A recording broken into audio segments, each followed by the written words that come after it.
And joining me now for an exclusive interview is retired Lieutenant General Ben Hodges, former commander of the US Army Europe. Good evening, Lieutenant General. Yeah, good evening. Thank you for the privilege. Thank you for coming on. Mark Rutte says NATO is ready to do what it takes to protect Europe. But I'm interested in your view on this because without America's Marco Rubio even turning up at the table in Brussels this week, with Mark Rutte himself still trying to charm Donald Trump, is the alliance just talking a big game? I think it's a lot more than talk, but it is very frustrating that the United States is not seen as consistently being a leader within the alliance. The fact that the secretary did not participate in the meeting this week is not a good sign. And this chimes with things that President Trump has said in the past. However, even without the United States, the combined economies and militaries and industry and wealth and populations of all the remaining members of the alliance dwarfs Russia. And so I think this is the time for European members of the alliance to rediscover their self-confidence.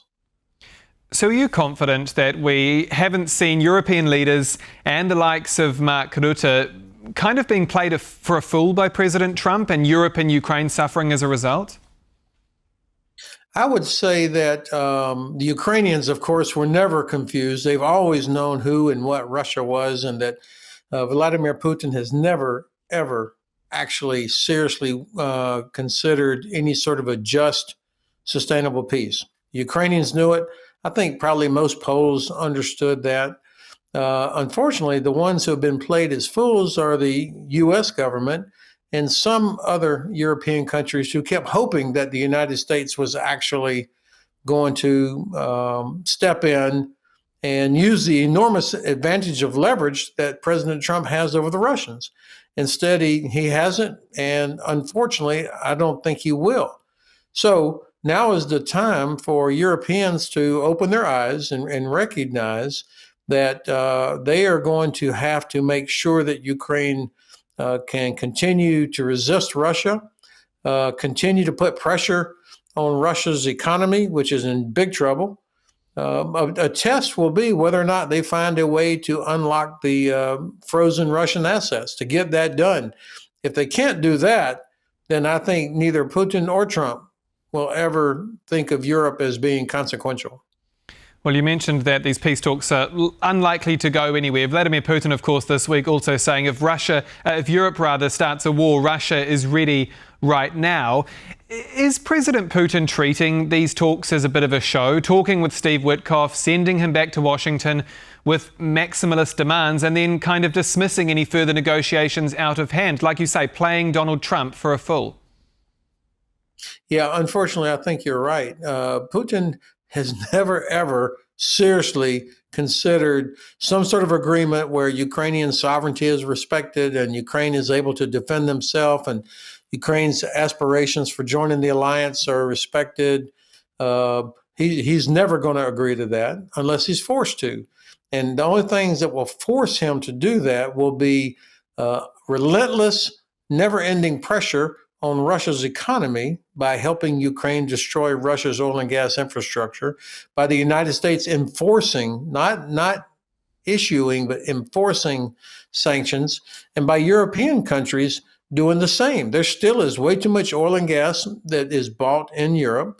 You still have too many European countries who have not taken the threat seriously, and you have too many countries who are not doing enough to help Ukraine defend itself. If Ukraine fails, it will only be because the West, including the United States and European countries, failed to help Ukraine. And then the problem is going to be in Europe's lap. You're going to have millions more Ukrainian refugees fleeing into Central and Western Europe. You're going to have a Red Army swollen with thousands of Ukrainian troops who were pressed into service against their will. And you're going to have a Russia that's emboldened because they'll have seen that the United States and Europe don't have the will or the self-confidence to do what needs to be done. Well, I was going to ask you about that because spell it out for me. I mean, are these empty threats of war from President Putin in the hope that the West buckles on Ukraine, or is he deadly serious? This is what he has been doing from the beginning. Constant threats about nuclear weapons, about we're ready for war. This is nonsense. In 11 years, they have not been able to defeat Ukraine. They still have only been able to gain control of about 20% of Ukraine after 11 years with every advantage. They still have not achieved air superiority. The Black Sea Fleet has pretty much been eliminated as a serious participant in this war. So Russia still is a threat, obviously. But I think that if European countries acted together with all of their combined assets and advantages, and rediscovered their own self-confidence, then they should quit worrying about what Russia might do. And instead, Russia should be very worried about provoking Europe. So it's going to take some leaders to actually step up and do things to inflict consequences on the Kremlin. Right now, the Kremlin is pretty sure that we're only going to talk about doing things. We just heard Secretary General Ruda earlier on your broadcast. Right now, the Russians don't believe that we're actually going to do anything. If we can't stop drones from flying in our airspace, if we are not willing to stop Shadow Fleet vessels carrying Russian oil, illegal vessels, if we're not willing to do what's necessary to stop that, then I think the Russians will feel confident in continuing it.